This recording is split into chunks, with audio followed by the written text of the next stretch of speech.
Dahulu kita berperang dengan Belanda dengan senjata, sekarang Belanda memerangi kita dengan buku ini. Apakah kita akan diam saja? Sago ID, jangan lupa subscribe dan nyalakan loncengnya. Kita lanjut, kita akan mendalami apa yang menjadi concern saya terhadap buku ini, apa yang saya risaukan dari buku ini, dan saya akan ungkapkan secara kronologis apa yang menjadi beban pikiran saya dari buku ini. Buku ini seperti saya katakan tadi dibuat oleh Anton Stopwitz dalam pasase atau waktu yang agak panjang. Dari dia hadir di sini dari 2009, 2010 hingga terakhir di 2015.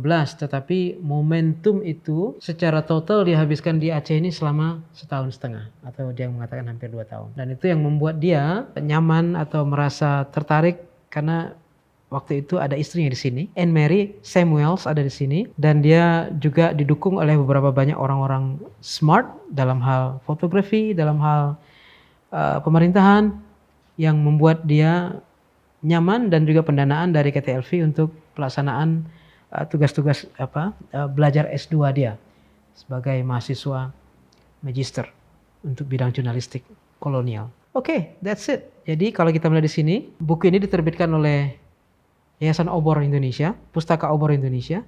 Pada waktu itu dalam saat Zoom juga dihadirkan tokoh mereka, Ibu Kartini Nurdin. Buku Aceh yang saya bawa di sini. Nah, ini juga suatu buku yang mereka terbitkan. Ini adalah sebuah buku ilmiah. Karangan Profesor Amirul Hadi, abang saya yang paling tua.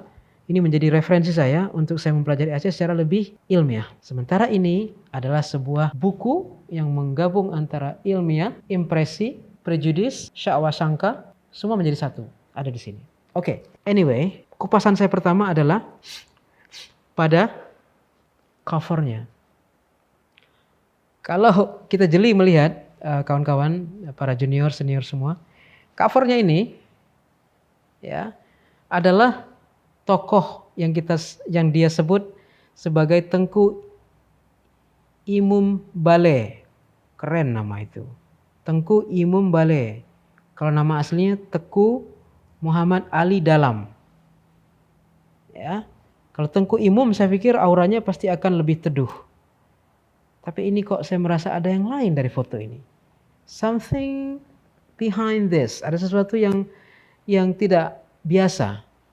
Saya pelajari, saya perhatikan aura wajahnya, kekerasan air mukanya, concern mereka untuk membuat foto ini secara klasik dalam bentuk black and white, yang lebih mempertegas aura keras air wajah ini, ternyata itu terwakili oleh adanya logo ini.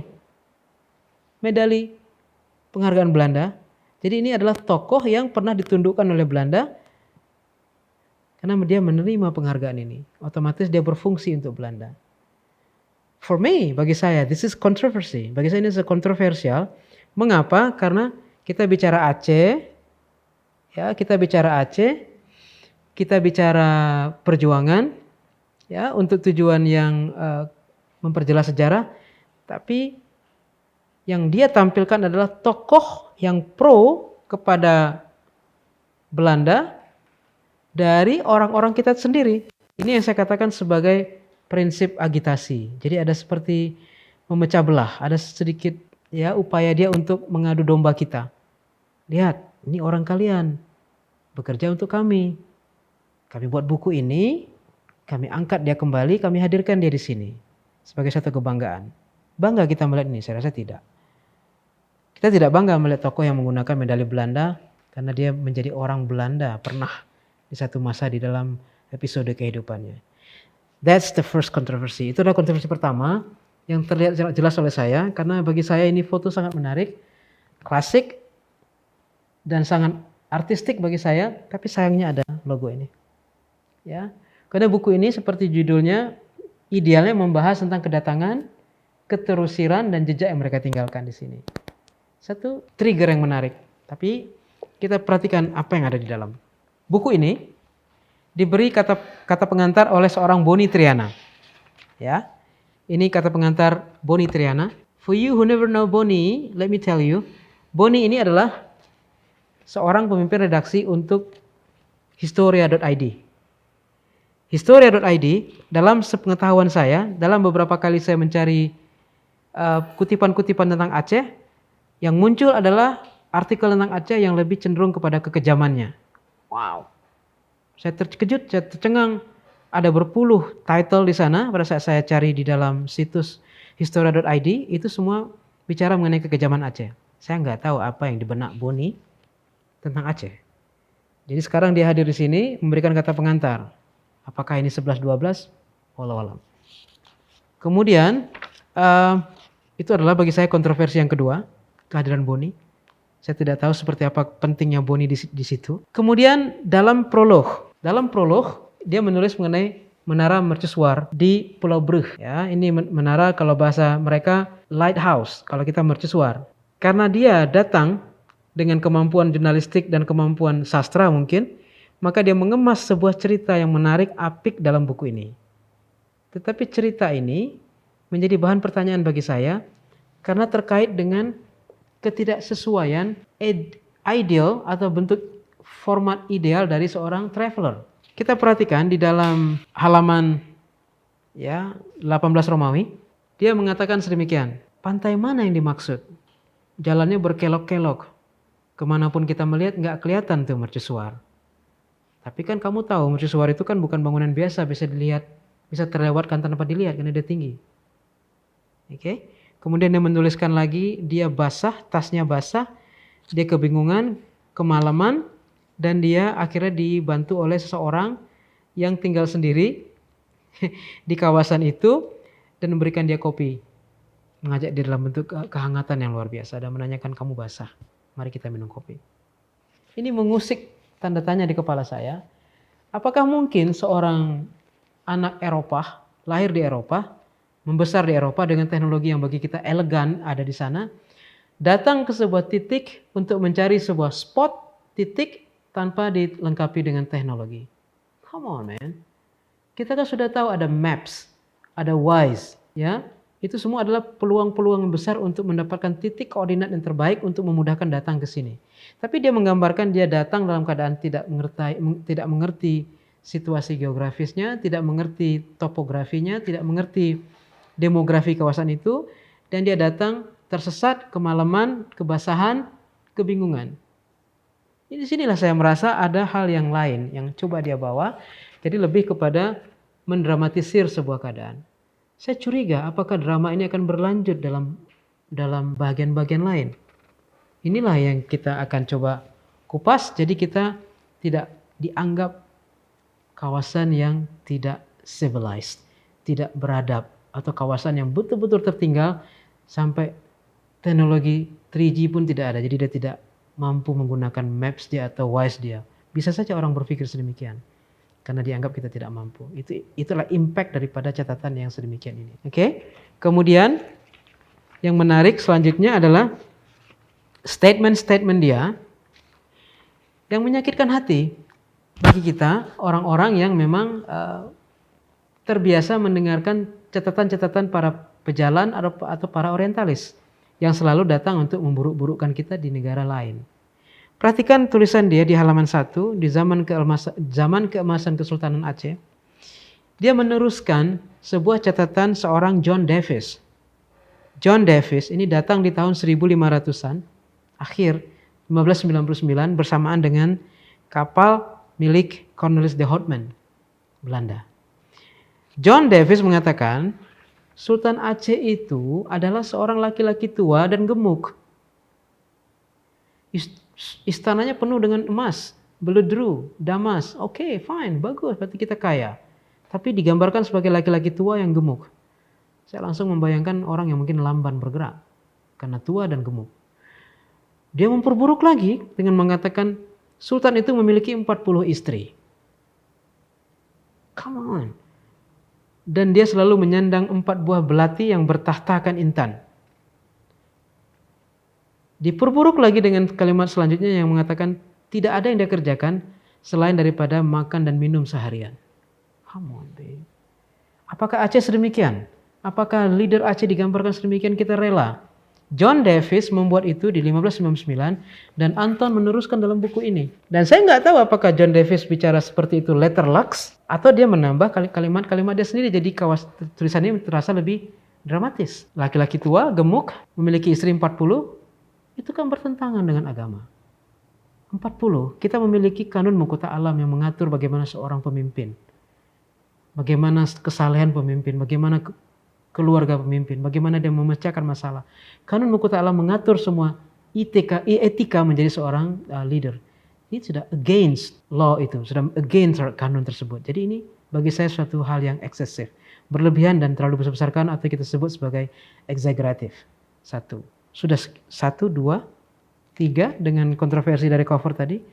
Kemudian dia perjelas lagi dengan beberapa statement-statement yang seperti dia meloloskan saja catatan asing yang sebelumnya untuk dihadirkan di sini, untuk kita baca dan untuk kita percayai. Saya mungkin adalah orang pertama yang protes karena saya berpikir ini adalah pelecehan secara personalitas saya selaku bangsa Aceh dan pemutarbalikan fakta. Ada kesalahan-kesalahan dalam bentuk data yang dilakukan oleh seorang Anton. Dia berkata, dia meneruskan sebuah perkataan Sultan Iskandar Muda dalam bahasa Aceh yang dia terjemahkan, kalau anakmu mati, setidaknya kamu masih bisa berziarah ke kuburnya. Oke, Mupak Jirat, ya. Tapi lanjutannya dia katakan adalah, tapi mau kemana kamu kalau tidak ada keadilan di negeri ini? Apakah itu terjemahan daripada Gadoh Adat Pak Tamita? Bukan kan? Mate ane Mupak Jirat. Gadoh Adat Pak Tamita. Itu adalah statement dari Sultan yang diterjemahkan oleh Anton. Kalau anakmu mati, kamu masih bisa berziarah ke kuburnya. Tapi kalau kamu mau kemana, kalau tidak ada keadilan lagi di negeri ini. Ini adalah suatu kesalahan yang sangat real. Ya, sangat real yang memang bagi saya menunjukkan dia tidak matang. Kemudian dia juga meneruskan beberapa informasi-informasi kebencian, prejudis, seperti yang pernah diteruskan oleh seorang profesor dari Belanda. Di halaman 103, itu seorang profesor bernama Profesor Van den Berg, ya, yang hadir di Aceh hanya beberapa minggu saja, tapi dia membuat sebuah kajian dalam waktu singkat dan dia mengatakan sedemikian. Dia mengatakan, di tempat lain tidak pernah saya melihat sebegitu banyak kumpulan fisiognomi yang buruk seperti di Aceh. Seperti katanya, cara yang tidak rapi dalam memakai tutup kepala, seringkali miring. Ini memperkeras kelicikan yang sudah ada di wajah orang Aceh. Jadi, menurut Profesor Van den Berg, orang Aceh itu memang sudah licik. Diperlicik lagi dengan cara berpakaiannya yang tidak sesuai dengan apa yang dia inginkan. Kita punya style, dia yang sibuk. Oke, style kita yang miring, topik kita bagi dia adalah penambah kelicikan. Kemudian keburukan yang biasa di tempat masyarakat pribumi banyak betul dimiliki oleh bangsa Aceh. Mereka tidak mengenal pertemanan yang pamrih, tidak mengenal pertemanan yang ikhlas. Semua pertemanan itu adalah tanpa pamrih. Suka mencuri adalah sifat masyarakat Aceh. Agama bagi mereka terbatas pada takhayul-takhayul buruk. Yang terlebih adalah masyarakat Aceh itu memiliki nama buruk terutama untuk moral seksual. Come on baby. Moral seksual, kita mengetahui Belanda sebagai gudang untuk PSK saat ini. Dia datang ke sini ingin mengajari kita, profesor ini di tahun kedatangan Belanda ke sini mengkritisi, padahal negara mereka jauh lebih teruk daripada kita. Dan kita memang tidak pernah memiliki masalah dengan soal moral seksual. Tapi begitulah pandangan Profesor Van den Berg yang ditulis mentah-mentah oleh Anton Stockwitz untuk diletakkan di sini, untuk kita baca, untuk kita terima tanpa ada protes. Nope, I'm not going to stop. Ini bukan saya. Saya akan terus berjalan untuk melihat di mana tulisan-tulisan yang kira-kira tidak ideal untuk kita baca dan perlu kita pertanyakan autentifikasinya, kemudian relevansinya dengan buku ini. Apakah buku ini memang dihadirkan untuk membuka sejarah atau untuk menambah kesan atau meneruskan syakwasangka atau yang kita sebut sebagai prejudis dari bangsa Belanda kepada kita yang terus dibawa dalam buku-buku sejarah. Artinya, sahabat saya mengatakan dahulu kita berperang dengan Belanda dengan senjata, sekarang Belanda memerangi kita dengan buku ini. Apakah kita akan diam saja? Oke. Selanjutnya, beberapa statement yang bagi saya juga terlalu luar biasa adalah culas ya, dan tidak setianya orang Aceh sudah menjadi rahasia umum, kata Van Langen. Sorot matanya sangat licik dan membawa maut. Oke, berarti ngeliat mata orang Aceh bisa meninggal. Mereka memiliki sorot mata yang licik dan membawa maut. Pada mereka, menfitnah itu sudah menjadi sifat alamiah yang kedua. Karena itu mereka tidak saling percaya. Artinya kita dengan sesama orang Aceh ini nggak percaya pun, kita tidak saling percaya. Dan mata kita bisa membuat orang tertekan dengan sorotnya. Itu kata Van Langen juga. Jadi kalau Van den Berg dan Van Langen sudah membawa cerita seperti ini dan diteruskan oleh Anton, saya mengeneralisir buku ini membawa prejudice. Membawa cerita-cerita pahit di masa lalu untuk dia teruskan sebagai satu kebanggaan dia untuk mengungkapkan kembali statement-statement yang membuat kita terjejas atau terbentur ke titik yang terbawah. Oke, kemudian saya tidak mungkin akan mengupas sebegitu banyak kode yang sudah saya letakkan di sini. Jadi saya ambil yang sangat esensial saja. Pertama statement tadi yang sifatnya prejudice, kemudian adalah merubah konsep pemikiran kita dan rasa respect kita kepada pasangan Teku Umar dan Cut Nyak Dien. Ya, ini satu hal yang sangat tidak saya sangka-sangka akan muncul sebuah tulisan yang sedemikian. Jadi di sini disebutkan Teku Umar dan Cut Nyak Dien itu adalah pasangan yang gila harta. Masya Allah.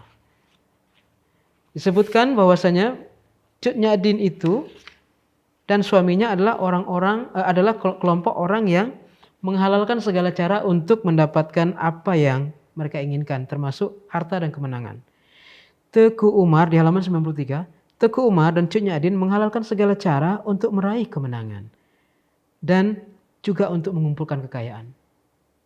Seumur hidup saya tidak pernah mendengar statement seperti itu, baru dari buku ini. Karena dua tokoh itu adalah bagi kita tokoh pahlawan yang kita muliakan, yang kita sanjung, dan kita lihat bagaimana rekodnya juga. Rekodnya sangat bagus dalam kehidupan bangsa kita. Kemudian yang menyedihkan selanjutnya adalah dia mengatakan Cut Nyak Dien itu menghabiskan masa tuanya di Sumedang dalam pengasingan sebagai seseorang yang termenung memandang kosong ke depan. Hari-hari dia habiskan hanya dengan berdiam diri, dengan memandang kosong ke depan di halaman 100. Saya nggak tahu ini bahasanya seperti bahasa sastra. Ini mungkin dia buat sendiri bahasa seperti ini. Dari mana sumbernya walau alam. Inilah kelemahan buku ini. Catatan kepustakaan ada tapi dia tidak letakkan dalam bentuk footnote. Jadi kita nggak tahu di mana bahasa orang, di mana bahasa dia. Di mana dia menginterpretasikan bahasa orang, di mana dia interpretasi bahasa dia sendiri.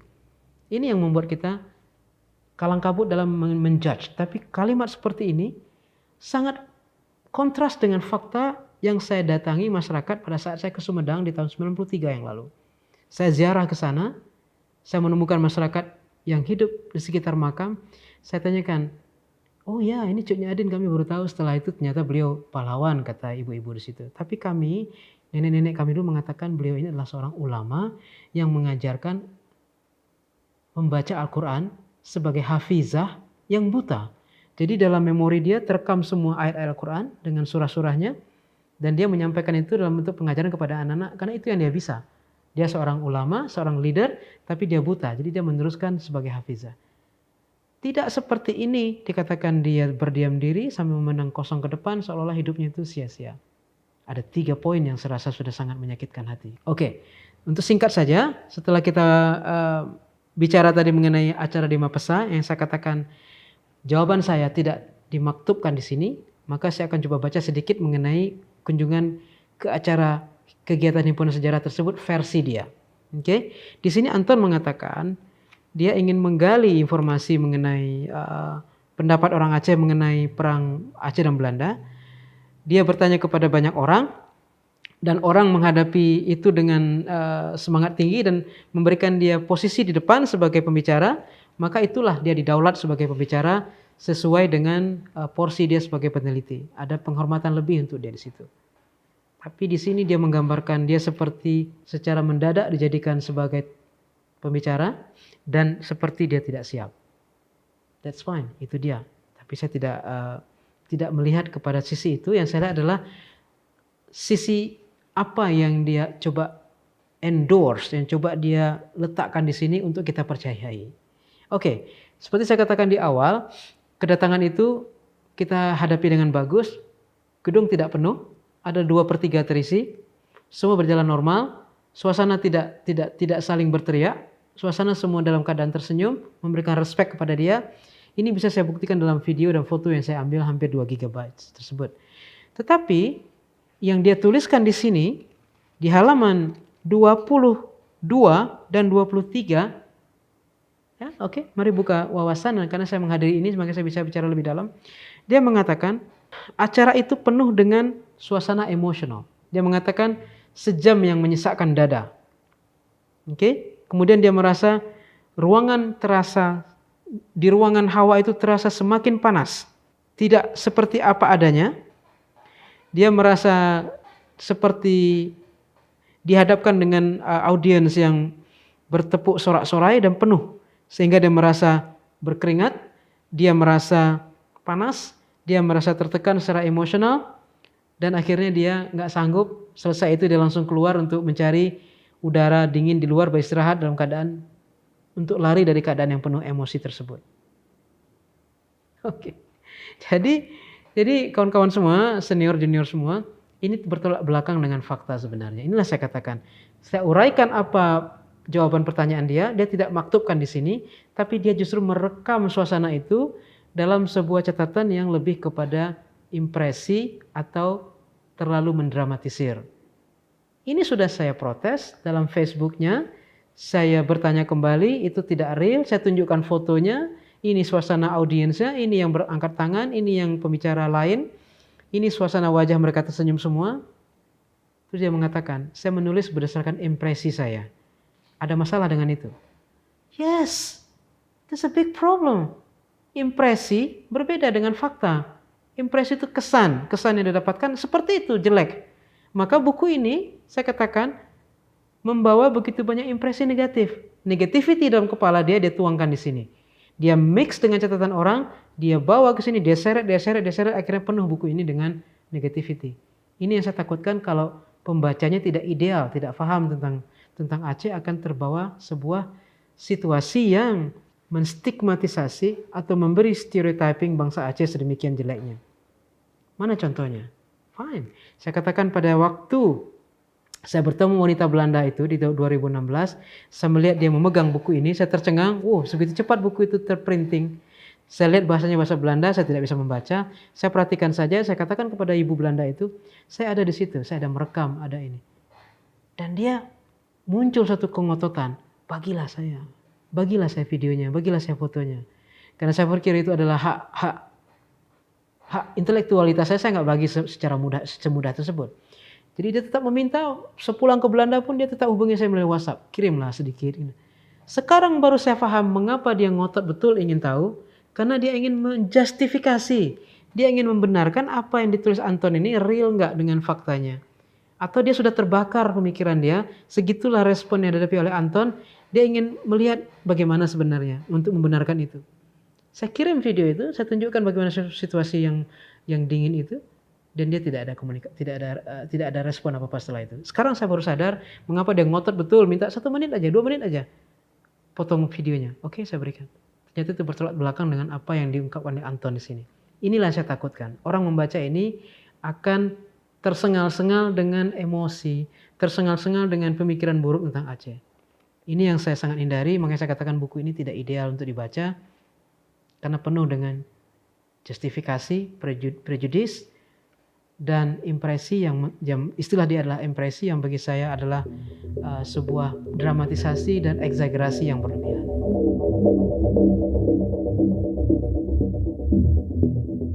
Jika video ini bermanfaat untuk Anda, silakan subscribe, like, dan nyalakan loncengnya.